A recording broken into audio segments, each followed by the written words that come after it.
Catherine Grassi, bonjour. En direct du centre équestre, un jardin et un jardin pas comme les autres. Bonjour, oui effectivement, un jardin très différent des autres auquel je suis effectivement très attachée.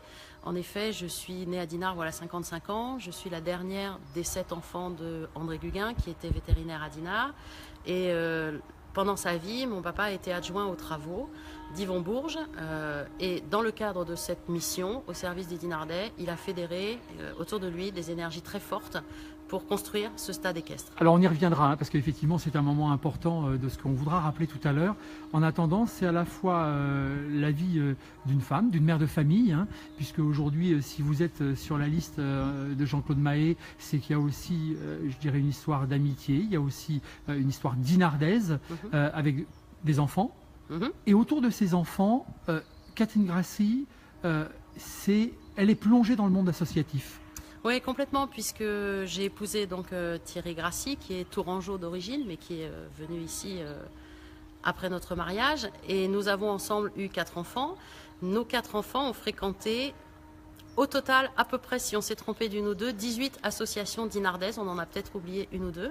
Depuis le football, en passant par l'école de cirque, en allant vers l'école de musique, la natation, le football, le basket, le tennis, et j'en oublie beaucoup d'autres. Et dans ce cadre-là, on a beaucoup eu, et lui et moi, d'engagement au sein de ces associations. Entre autres, on a beaucoup fait les petites mains, on a beaucoup fait les chauffeurs des équipes de foot, de basket, etc. C'est-à-dire vraiment être des bénévoles, oui. Ces dizaines, ces centaines de bénévoles qui font qu'aujourd'hui, Dinard a un tissu associatif qui soit culturel, sportif, qui est vraiment une manne incroyable pour cette ville. C'est tout à fait exact. Dinard est doté aujourd'hui d'une part d'une offre sportive et culturelle exceptionnelle au service de sa jeunesse. On peut pratiquement faire toutes les activités à Dinard. Et Dinard est doté, pour appuyer ces activités et pour les construire, d'un tissu de bénévoles absolument inestimable, très engagé, très dévoué et tout à fait à l'écoute des projets qui peuvent être proposés. Alors c'est vrai que le centre équestre, je dirais que c'est peut-être même l'exemple parmi tous, c'est qu'on ne peut pas construire de grands événements, d'ailleurs de toute façon que ce soit en France, dans le monde entier, des bénévoles ou un événement sans bénévoles, ça n'existe pas. Et cette chance peut-être pour Dinard, vous disiez tout à l'heure Catherine Grassi, c'est qu'un événement comme le jumping autour de Madame Mars, ça ne peut se faire que parce qu'il y a des passionnés et ce monde du bénévolat. Oui, tout à fait. Il y a des passionnés, il y a des bras, il y a une fédération d'énergie de tous les enfants, tous les jeunes adultes et tous les adultes qui sont dans la région, qui viennent aider au bénévolat du jumping. C'est une énergie formidable que Danielle Mars arrive à embarquer derrière elle pour une aventure en rose et vert magnifique, un coup d'œil superbe, des retombées médiatiques énormes et incontestablement des retombées touristiques et économiques pour la ville de Dinard. Est-ce que ce n'est pas une chance, une carte que Dinard, entre guillemets, est au-delà du monde des hôteliers, des restaurateurs, d'un monde économique? Est-ce que ce n'est pas une carte sur laquelle aujourd'hui doit encore plus s'appuyer notre ville? Bien sûr, c'est une carte. Dinard est dotée d'infrastructures sportives exceptionnelles. Certains penseront qu'elles sont surdimensionnées, qu'elles nous coûtent cher, etc. Certes, elles ont un coût, mais elles ont aussi une forte capacité de retombées touristiques, hôtelières, restauratrices, médiatique, c'est inestimable. C'est évidemment difficile à chiffrer, mais c'est inestimable. Et aujourd'hui, notre souhait le plus cher avec Jean-Claude Mahé et toute son équipe, c'est de développer le plus possible les événements sportifs d'ampleur, aussi bien au niveau d'entraînement. On a vu les Gallois venir s'entraîner à Dinard grâce à l'exceptionnelle qualité des terrains. On voit des équipes venir s'entraîner de haut niveau, soit à la piscine, soit au niveau de l'escrime, etc.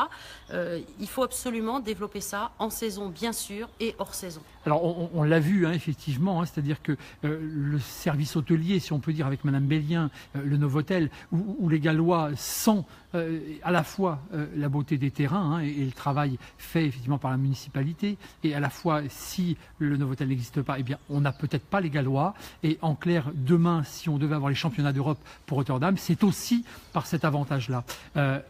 Ça tombe bien, parce que si on reprend l'histoire, vous parliez de votre papa tout à l'heure, ça n'a pas été facile quand on a voulu imposer, mettre en place ce stade il y a très longtemps. Ça a été aussi, quelques escarmouches, ça a été aussi compliqué. Donc comme quoi... Oui.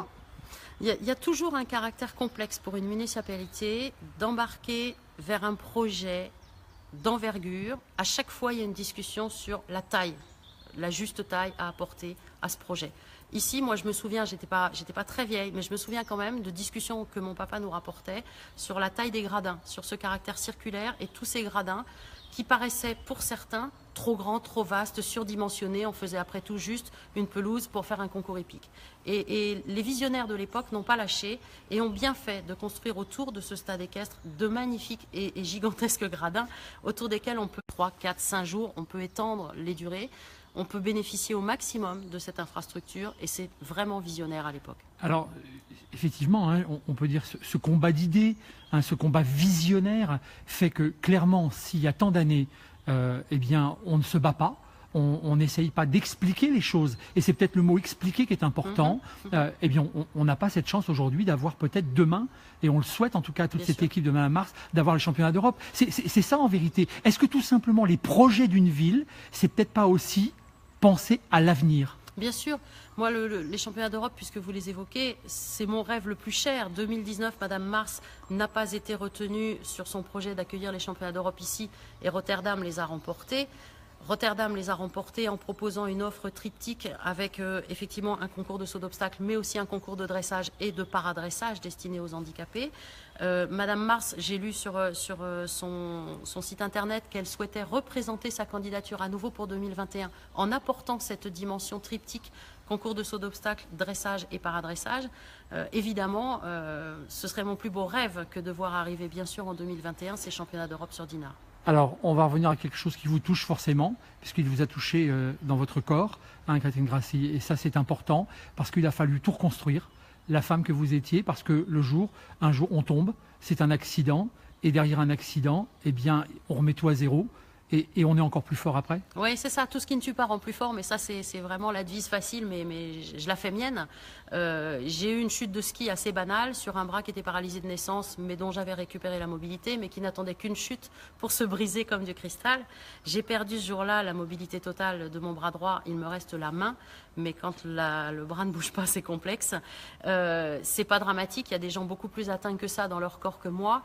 Pour autant, ça m'a donné beaucoup d'atouts pour ma vie de femme après cette chute, qui n'est pas âgée, hein, ça ne fait que 3 ans. Des atouts d'ouverture sur ce qu'est le handicap, des atouts de fraternité entre les handis. Je fais partie maintenant d'Handi Golf, je suis déléguée régionale Handi Golf pour m'occuper du développement justement du golf pour les handis. Golf que j'ai découvert, faisant partie des sports auxquels on peut jouer à une main. J'y croyais pas trop, finalement ça marche pas trop mal. Et à travers ça, j'ai découvert aussi la capacité d'un être à se reconstruire, même atteint dans sa chair, lorsque le sport apporte une évasion, quelque chose qui rassure, le fait qu'on peut exister en faisant du sport, même si on est différent. Je ne vous cache pas que le regard des autres, quand je suis sur un terrain de golf, à me regarder jouer à une main, parfois m'a bloqué, et puis après m'a dopé dans ma reconstruction.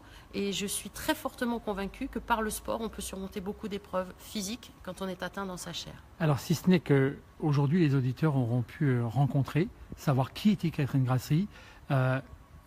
Jean-Claude Mahé, quand vous l'avez rencontré, quand il vous a rencontré, aujourd'hui, il peut s'appuyer sur quoi quand il rencontre Catherine Grassi et Jean-Claude Mahé? Alors, il peut s'appuyer sur quelqu'un qu'on voit peu à la télé, sur quelqu'un qui, en coulisses, est prête à donner des heures d'engagement le jour ou la nuit et à travailler d'arrache-pied. En toute modestie, j'ai une capacité de travail assez forte. Ça agace parfois mon mari qui me trouve un tout petit peu 200 à l'heure. Et je peux effectivement, en coulisses, aider énormément, comme je l'ai déjà fait beaucoup au sein des associations dinardaises, à monter des projets, notamment dans le domaine sportif qui me tient à cœur, parce que c'est lui qui m'a relevé. Ce sera peut-être ma dernière question, Catherine Grassi. Une équipe municipale, c'est comme les bénévoles, c'est une équipe qui va se trouver derrière, qui va être fédérée, qui va se fédérer derrière Jean-Claude Mahé pour arriver à des challenges, pour arriver à battre quelque chose. C'est ça pour vous? C'est pas une équipe qui va être fédérée derrière Jean-Claude Mahé, c'est une équipe qui est déjà fédérée autour de Jean-Claude Mahé. On n'est pas derrière, on est autour. On ne va pas le faire dans le futur, on le fait déjà, on sait le faire. Et je crois que Jean-Claude est venu chercher chacun d'entre nous comme un maillon de cette chaîne que personne n'arrivera à distordre. Catherine Grassi, merci. parce que je sais que ça vous tenait à cœur d'être présent au Centre Équestre, ici. C'est vrai. En tout cas, merci pour ce message et on vous souhaite à très bientôt puisqu'on vous verra encore forcément pendant la campagne. Merci à vous, Catherine. Bonne journée.